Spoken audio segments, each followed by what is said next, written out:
Hey guys, welcome back to my YouTube channel. At gusto ko lang itanong sa inyo, gumagamit ba kayo ng ganitong klaseng doorbell? Ito ay ring doorbell. Ayan.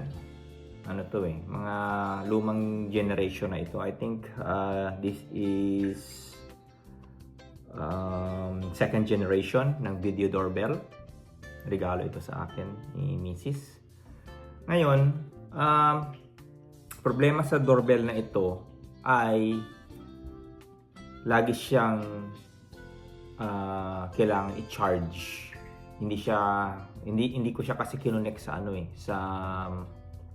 sa kuryente. Kasi I tried it. Ang problema, ayaw naman niya magbigay ng charge dito sa doorbell na ito. So ngayon, lagi ko siya tina-charge every 3 weeks. Para sa akin, it's a hassle. Kasi kung minsan nakakalimutan kong i-charge tapos merong pumupunta dito sa bahay, doorbell sila ng doorbell, naka-off naman kasi nga walang battery. So ang ginawa ko, bumili na lang ako nitong solar panel kit. Nabili ko to sa Amazon. Gumastos ako ng mga $15 for this one. So, gusto ko lang i-share sa inyo kung maganda ba itong klaseng solar panel na ito. So, let's go. At buksan natin itong package.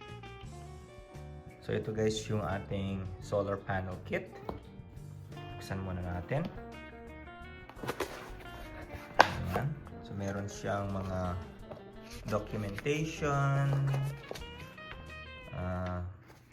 manual, tapos ito yung panel. Malaki rin pala yung solar panel niya. So yan siya, hindi shiny yung surface. Tapos ito yung wire. Yung wire na to, mga 13 feet ang haba. Ayan. Tapos meron din siyang mga attachment. Siguro ito, dito to ikakabit. Kapag ganyan. Tapos ito naman, itong part na to, ay para dito. Yung ganyang klase. I think, yeah. Ganyan siya.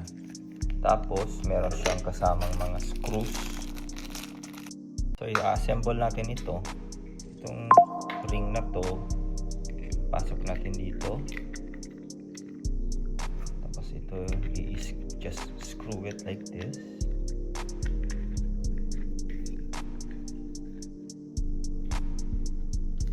Pag na-screw na siya, this thing here is going to be tight as well. May bit. Ayan.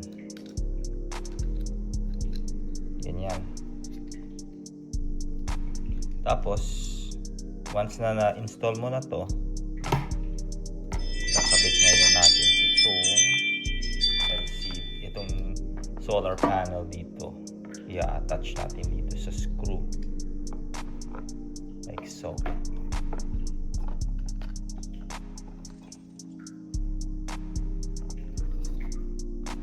Ganun lang.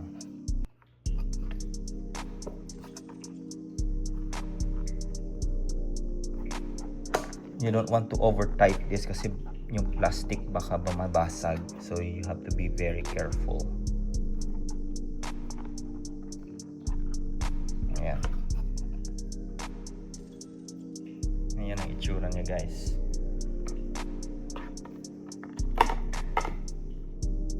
After that, yung na-secure na ninyo ito, ikakabit ngayon natin itong ring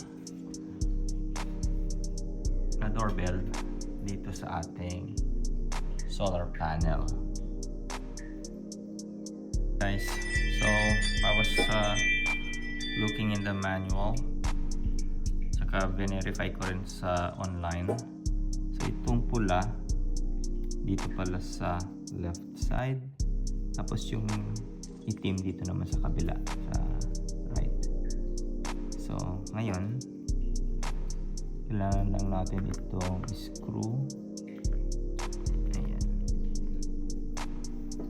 Tapos we just have to screw it.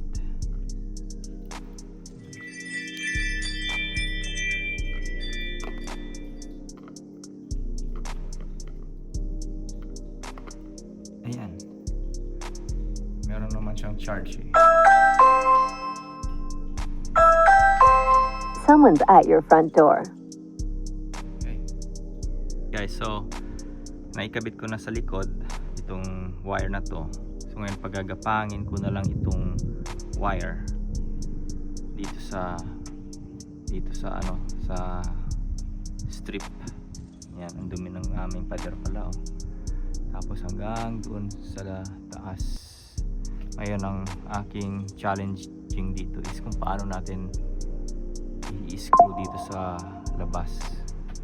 Dapat kasi naka-direkto sa sunlight eh, para